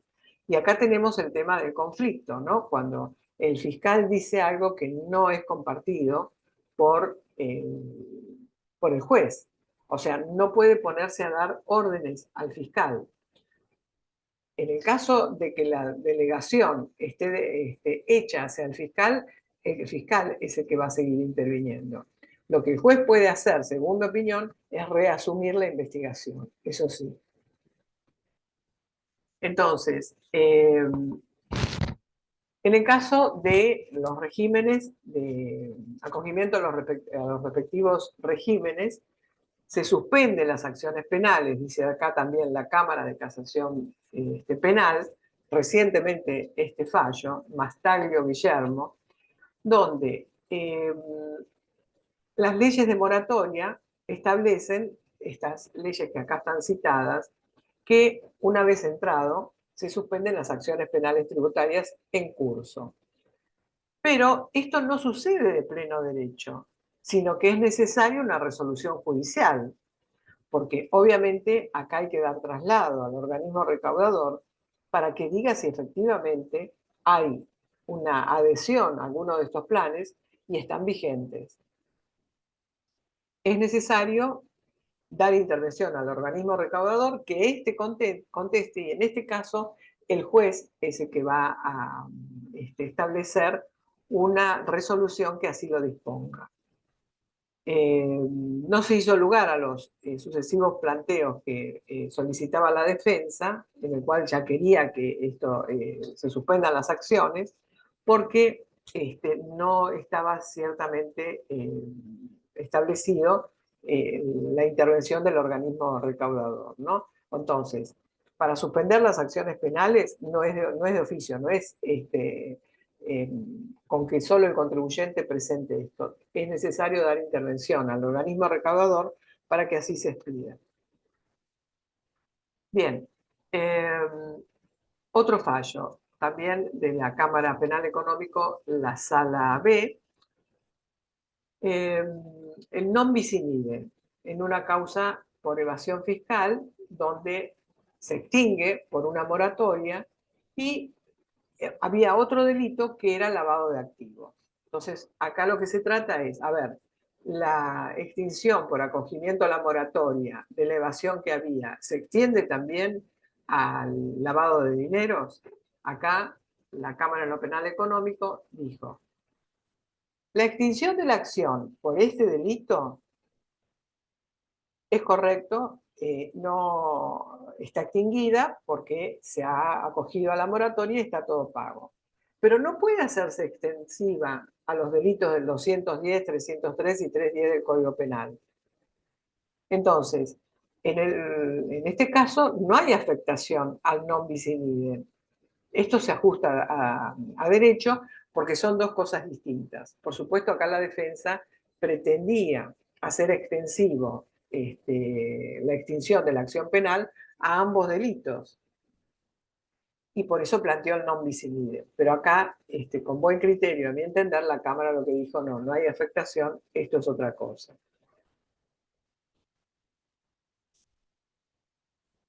Acá tenemos otro caso donde se permite a la parte querellante seguir la apelación. Es un caso más bien, acá se han olvidado de poner el número del año, pero bueno, es un caso más anterior, donde también se vuelve a decir lo mismo, ¿no? O sea, hay muchísimos fallos sobre estas cuestiones. La querella puede impulsar el proceso desde el comienzo y en el caso de que el Ministerio Fiscal corresponda pedir la desestimación, lo puede hacer perfecto. Pero bueno, en este caso la querella está legitimada como vimos en los anteriores fallos. Bien, ¿qué pasa en este caso de la decisión que adopta un juzgado de la instancia anterior? Esto llega por apelación a la Cámara de lo Penal Económico, y lo que se dice acá que todas las pruebas que las partes con buen criterio producen en el expediente deben ser analizadas. Pero esto no significa que el juez tiene obligación a hacer lugar a todas las pruebas que presenten las partes, por distintas situaciones, porque no las cree conducentes, porque a lo mejor considera que son actos dilatorios. Entonces, el juez tiene que analizar todas las pruebas y va a practicar aquellas que considere que van a ser útiles para la investigación. La defensa acá se agraviaba porque decía no se hizo lugar a todo. Entonces, acá la Cámara, la actividad del juez, dice la Cámara, es discrecional como el criterio. Es decir, a diferencia de lo que ocurre durante el plenario, juicio oral, donde está concentrada solo en las disposiciones del instructor, la pertinencia de la prueba, calificándola como necesaria a los fines de la investigación, incumbe solo al juez. Entonces, en la etapa de instrucción, los jueces no están obligados, repito, a hacer lugar a toda la prueba. Sí van a tener que sacar un auto diciendo por qué tal prueba sí hace lugar y por qué tal prueba no, no la considera necesaria. Vuelvo a repetir, como acto defensista, y valga, por supuesto, a quien asume una defensa tiene que emplear toda su arma dentro del campo de la ley para defender a su cliente, ¿no es cierto? Bien, vamos a ver el Tribunal Oral Federal de Córdoba del año 23 en la causa Cardoso. En este caso, esta persona estaba imputada por ser partícipe necesaria de una asociación ilícita con una pena de 3 años y 8 meses de prisión, ¿no es cierto? Con lo cual, con esta pena, no podía quedar en libertad. Entonces, ¿qué dice la Sala Cuarta de la Cámara Federal de Casación? Le rechaza el recurso de la defensa, porque igualmente interpuso recurso extraordinario la defensa. Acá lo que se dijo es, si bien hay una defensa que puede ser atendible, en este caso, la persona, como ya tiene una pena de 3 años y 8 meses, no se le puede conceder la libertad porque si bien, ahora después va a decir también, si bien hay otras partes en el proceso en el cual sí le concedió, en este caso el riesgo de fuga de esta persona, yo calculo que también había otras pruebas, ¿no? ¿No es cierto? En este contexto se ha habido incrementado porque sería inminente la posibilidad de que la imputada deba cumplir encierro efectivo con esta prisión. Entonces, pedirle la desafectación al proceso y que pueda transcurrir el proceso en libertad, esto es imposible porque estamos frente a una asociación ilícita, un delito, como todos sabemos, muy fuerte, tanto del régimen penal tributario como del Código Penal, y acá un partícipe necesario, nada más que, como todos saben, tiene la misma pena que el autor, ¿no es cierto?, con 3 años y 8 meses. Acá no se hizo lugar a la apelación de la defensa por considerar que había peligro de fuga.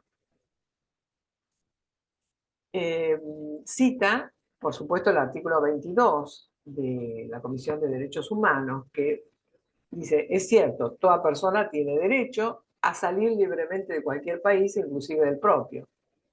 Pero también es cierto lo que se dijo en el precedente Ricardo Canese versus Paraguay, el derecho de circulación y de residencia, incluido el derecho a salir del país, puede ser objeto de restricciones. Por supuesto que sí. ¿Y esto dónde lo tenemos presente? Bueno, allá hace muchos años, en el plenario Díaz de Sone, acá se dijo que la persona en principio tiene que gozar de libertad. Pero hay dos cuestiones donde deben analizarse muy bien. Peligro de fuga e entorpecimiento de la investigación.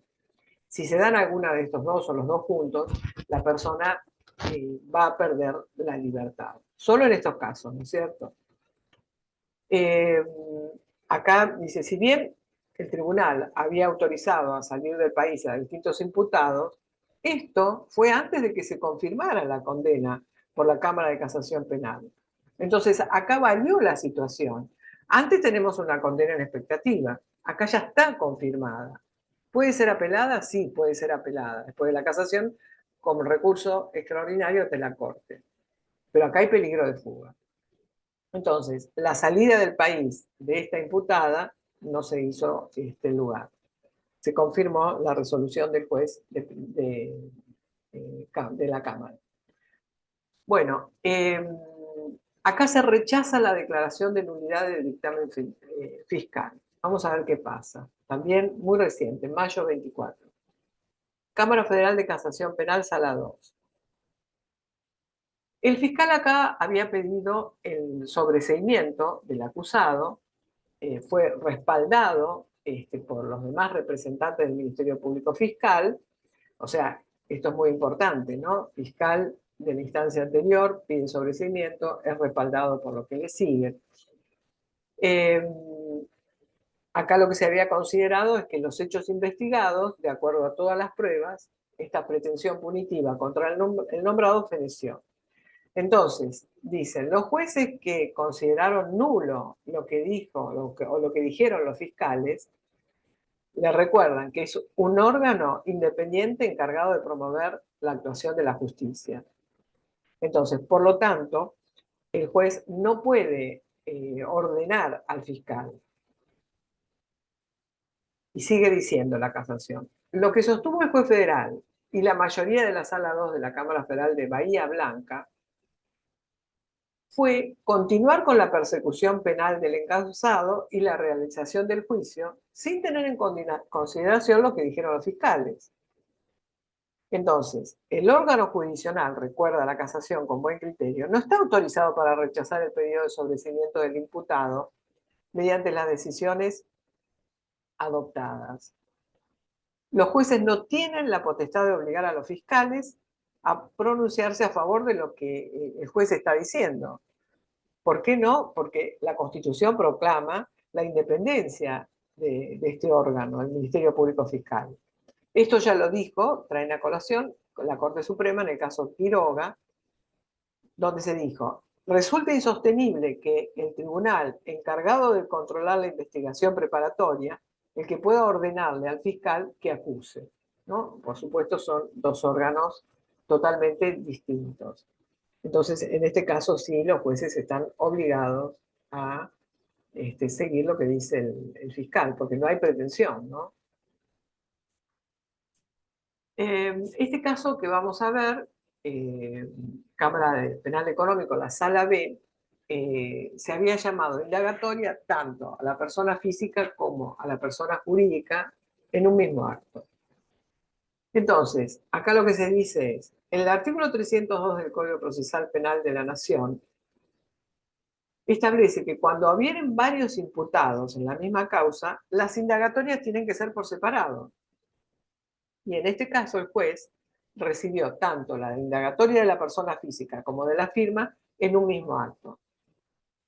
Entonces, no se efectuó el interrogatorio de identificación a la persona jurídica, porque todos los datos que proporcionó la persona física se refieren a él y no al quid, por ejemplo, o todas las características de la persona jurídica. Entonces, aun cuando esta persona física fuera el representante legal de la sociedad, el acto procesal, en este caso, no estuvo hecho por separado. Y tampoco se le pidió que acredite esa condición, que era representante de la persona jurídica. Entonces, no se cumplió esta exigencia legal del Código Procesal de llamar en forma separada, por supuesto con un representante, y a cada uno tomarle los lineamientos necesarios de la calidad que tienen cada uno antes de prestar declaración indagatoria. Por lo tanto, se privó a la sociedad de ejercer un derecho de defensa correcto. Esto es muy importante, lo he visto en varios fallos, donde se ha llamado en un mismo acto a ambos y se ha tomado declaración indagatoria por ambos. Bien, el tema de las requisas que hace la policía. También la sala de lo penal económico, la sala A. En este caso, ¿qué había pasado?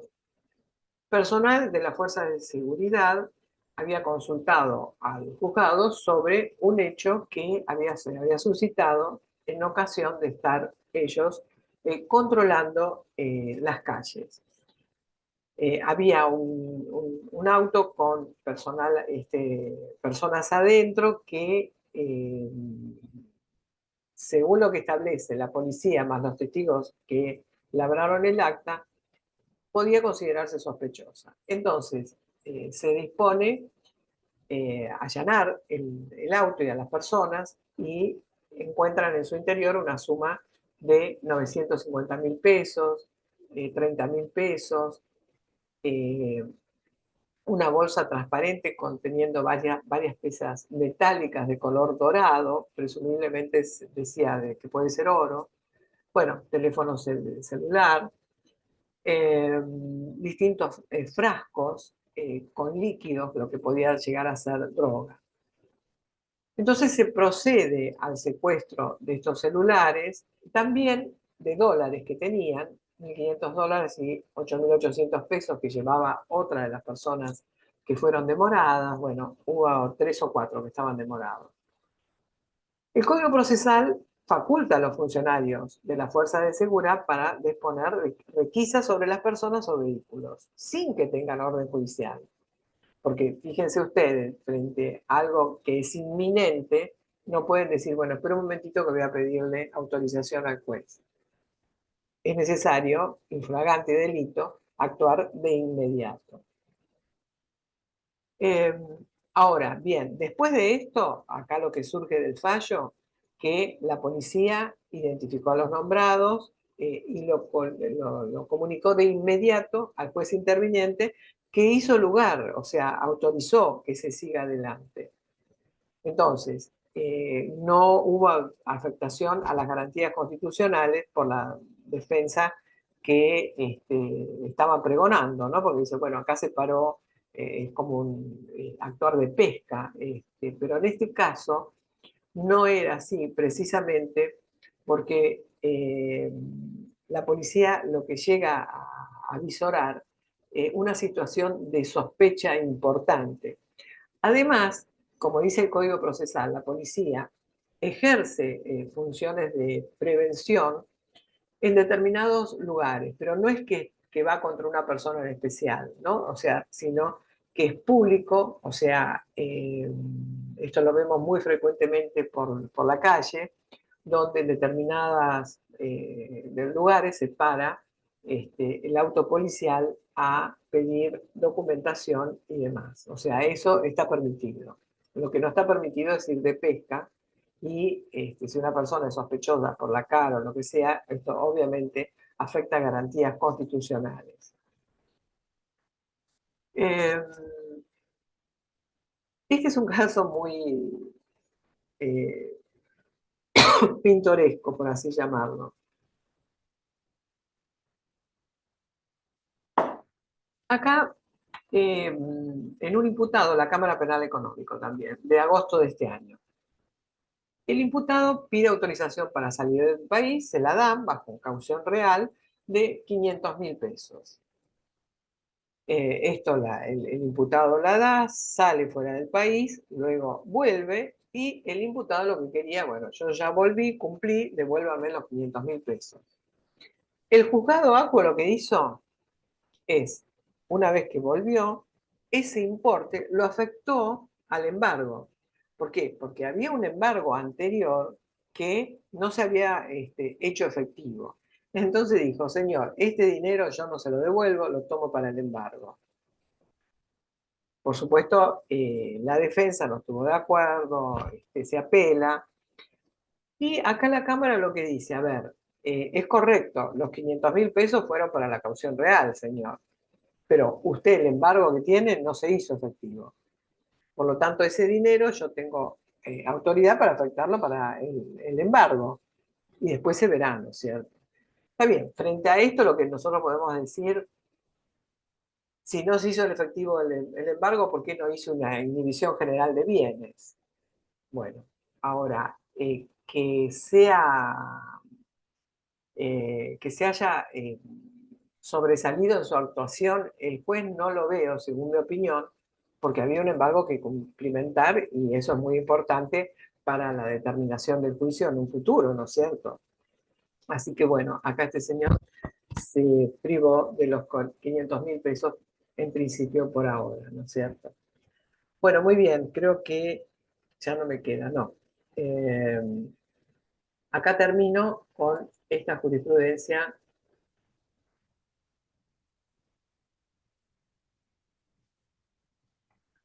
Bueno, muchas gracias, Graciela. Hemos tenido una larguísima jornada hoy, así que vamos a reducir la segunda parte porque ya nos hicimos bastante de tiempo. Eh, Quiero ver si prendiendo las cámaras para ver los que quieran participar. Y bueno, lo tenemos a Mario Broski, como siempre. Mario, muy buenas tardes. ¿Cómo estás? Un gusto en tenerte siempre con nosotros. Bueno, gracias. Felicitaciones al doctor Scoponi y a Graciela, como siempre, ¿no?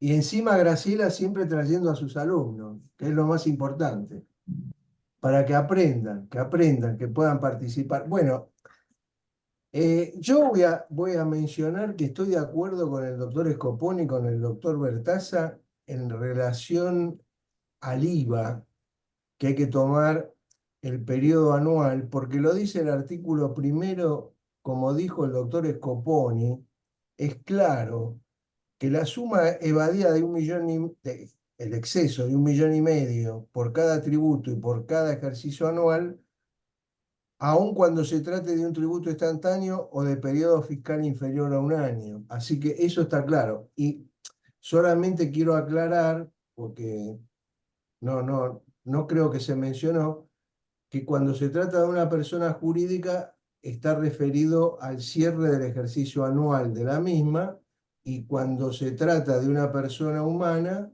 es el ejercicio calendario. Eso está bien. Ahora, me queda una duda que se la quiero preguntar al doctor Scoponi. Sí, con su permiso, por supuesto. Por favor. En el caso del cómplice, ¿también queda reducida el término de la prescripción al tercio? Sí, ahí Mario, bueno, primero le agradezco sus generosas palabras, un gusto. Sí, queda reducida, como he mencionado allí, un fallo de la Cámara Nacional de Apelación del Penal Económico, que para el cómplice secundario lo reduce en los términos del artículo 46, y si es un caso tentado podría quedar una doble reducción. Es decir, el cómplice es acreedor a todas las reducciones a que el derecho sustantivo le confiere derecho, valga la redundancia. Lo que sí no comparto, que alguna cuestión lo he expuesto, es que el cómplice secundario se vea beneficiado tomando el plazo, el dies a quo con anterioridad, al momento en que hizo el aporte. Creo que el momento de partida es el mismo que para el autor, porque es accesorio y él participa dolosamente en el delito del autor. Ahora, sin duda es que opera la reducción. No habría motivo para no hacerlo porque es la pena máxima que está en expectativa abstracta de acuerdo a la escala penal, digamos, objetivo. Muchas gracias. Por favor, un placer.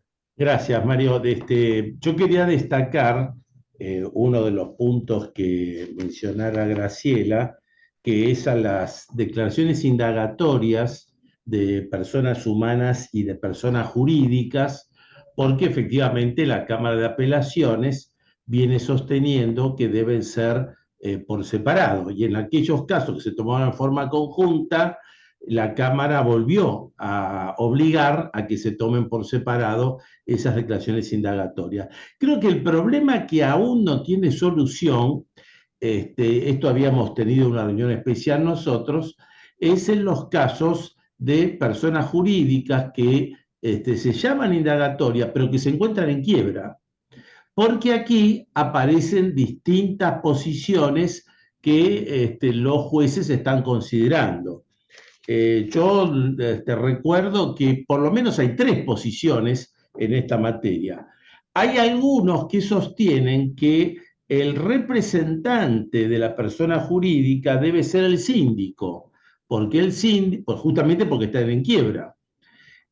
Lo que ocurre en la práctica, que cuando esto es así, el síndico se excusa de hacer la acción porque realmente no tiene la información como para poder hacerlo respecto de los delitos en el momento que se cometieron.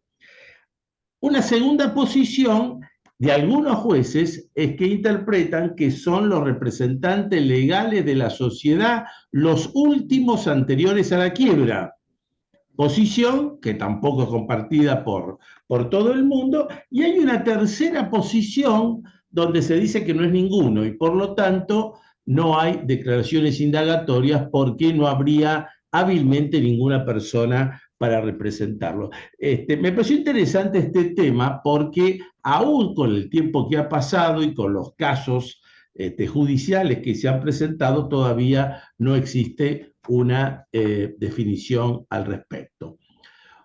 Bueno, yo voy a agradecer a todos. Vamos a dar... Humberto, Sí. viste ahí que yo traje una jurisprudencia donde precisamente suspenden el proceso porque el síndico dice yo no puedo actuar como síndico Justamente. y como representante en causa penal, ¿no es cierto? Por eso decía, esa es una de las posiciones donde el síndico es designado, pero después él obviamente no tiene elementos y no tiene información alguna para poder presentarse en indagatoria, ¿no? Les quería entonces recordar que todos aquellos que quisieran ver las grabaciones de estas reuniones por YouTube en Centro Penal Tributario, ustedes lo pueden ubicar. Muchas gracias a todos, muchas gracias por acompañarnos, muchas gracias Cristian, muchas gracias Graciela y hasta la próxima reunión.